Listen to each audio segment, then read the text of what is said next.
Everyone tell question. Sir இந்த phone சிங்கிள்ஸ்க்காக கண்டுபிடிக்கப்பட்ட ஃபோனா சார்? அப்சல்யூட்லி 100% இது மொட்டை பசங்களுக்காக கண்டுபிடிக்கப்பட்ட ஃபோன் தான். என்ன ரீசன் சார்? சோ சிம்பிள்மா, சிங்கிளா இருக்கவனுக்கு ஆளு தான் இல்ல, அட்லீஸ்ட் ஃபோனாவது இருக்கட்டுமே. சார் இந்த ஃபோன்ல என்ன சார் ஸ்பெஷல்? என்ன ஸ்பெஷலா? லவ் பண்ற பையனோ பொண்ணோ அவங்க லவ் பண்றவங்களோட பேரை இதுல ஃப்ளேம்ஸ் போட்டு பார்க்கலாம். அதுல சிஸ்டர் எனிமின்னு வந்துச்சுன்னா ஆட்டோமேட்டிக்கா லவ்வர்னு வந்துடும். சார் இது தப்பு இல்ல. என்னம்மா, சிங்கிளா இருக்க எங்களுக்கு லவ் பண்ணவே துப்பு இல்ல, இதுல ஒன்றும் தப்பு இல்ல. சிங்கிள்ஸ்க்காக ஏன் சார் ஃபோன் கண்டுபிடிச்சிங்க?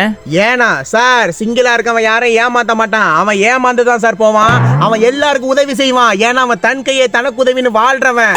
அப்படிப்பட்ட தனி ஒருவனுக்கு இந்த மொட்டை பசங்களுக்காக கண்டுபிடிக்கப்பட்ட போன் தான் இந்த தனி ஒருவன் போன். தனி ஒருவன் நினைத்து விட்டால் இந்த உலகம்